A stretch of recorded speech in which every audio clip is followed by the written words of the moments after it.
Good morning. This is going to be a video to kind of show how pointillism works in the way we're going to do it. So I've just got a few bits here. I've just made a page in my book called Pointillism, and you can do something like that too. And the first skill that we're going to practice is called shading, because when we're doing pointillism and we're using dots, we can still create kind of shadow and light by kind of the kind of concentration of dots we have on our page. So on my page here, I've just done I've kind of done a here's one I did earlier kind of thing, and I've just drawn around a cup. I'd keep it small, smallish circle, because there's a lot of dots you're gonna have to do. And then what I've done is try and show how it's gone from a dark kind of bit across to a lighter bit, and it's just about how many dots you put near each other. So I'm going to do the same thing on the bottom one here, and just talk you through how we're doing it. I'll speed up a bit to kind of show you other dots, but what I want to just be thinking about is trying to place the dots rather than just kind of going anywhere. I'm just trying to think about how to place them properly. So although it's going to take me a while, and that is the thing about pointillism that you probably saw from the slideshow that the PowerPoint we saw, that he took about 2 years to do his some of his drawings, Surat. And I'm not saying we take 2 years to do ours, but if you do it too fast, you end up getting lines rather than dots. And that's what we want to avoid. So I'm kind of thinking about doing sections. So this is kind of like this one over here. The darkest section bit is on this side, and that's where I've got the most dots.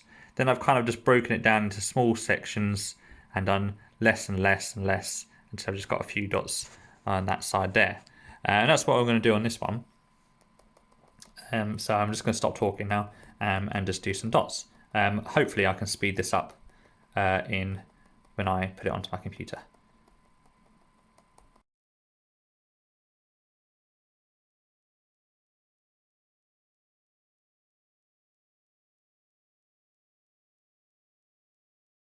So as I'm kind of moving my way out, I'm just drawing another little section here. I'm just kind of thinking to myself, just do slightly less than what was in there before.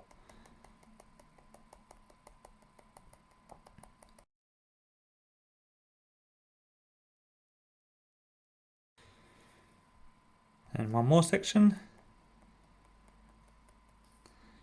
It's just getting lighter now. So I'm just doing a few less dots. I can do another section. It gets easier as you go on. And one more section here. And a couple of dots in there. Okay, and now if you're happy with that and you've kind of practiced that skill, you can. I can still make this better. I can just make this even more shaded by just doing a lot more work on this side. But that's what you can do. So the next bit is another skill that we want to practice is called blending.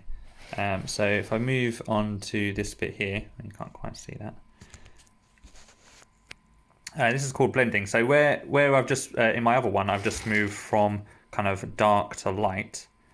I've done that one here as well. What we can also do is we can blend the colours together. So again, I've only got at home my kind of marking pens and my highlighters.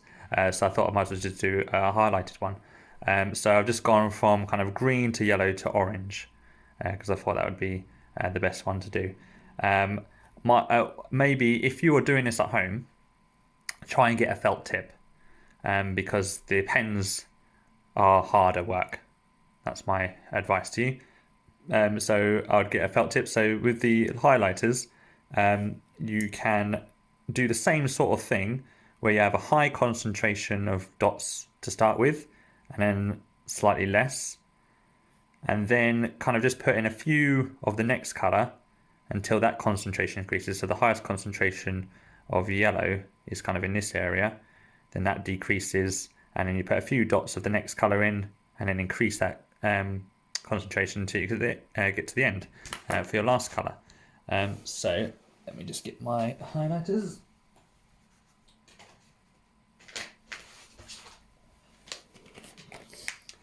So this time I'll do it in a different way. So I'll start with pink, I'll go to orange, and then why not to yellow.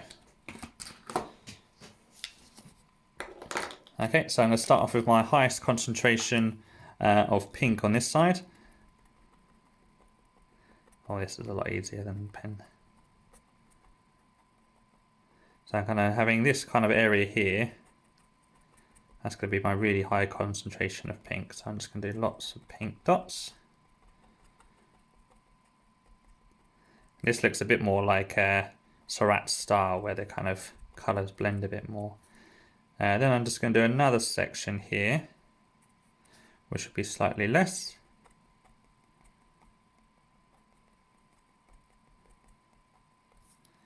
Then maybe just one more bit here, which will be even less than that. I'm going to do my orange first. So if I think kind of this bit here will be my highest concentration of orange. So I'm going to do lots of dots. Okay, then I'm going to have a section here, which is slightly less.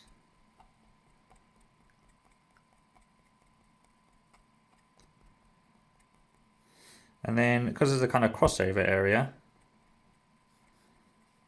I'm just going to put a few orange dots in with the pink. Then I'm just going to do my yellow section now. So it's going to be about, the highest bit will be about that wide.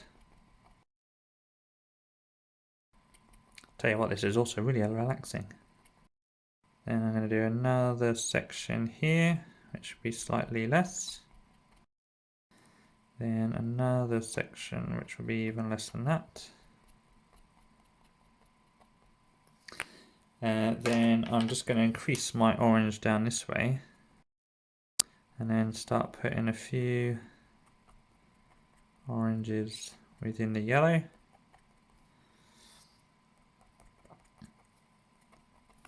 And I'm just going to do the reverse as well. So I'm going to have a few yellows within the orange, so it kind of blends in a bit better. And a few pink within the orange as well. There you go. You can have you can blend those colours together. So it might be worth thinking about which colours you use and see which ones do blend well. But you can kind of have a go with any of them. And I'd obviously spend a bit more time on it to make it better. So this is the only thing I want you to do for Wednesday. Is just practice. Just draw 4 circles and practice your shading. So pick one colour and just go from dark to light.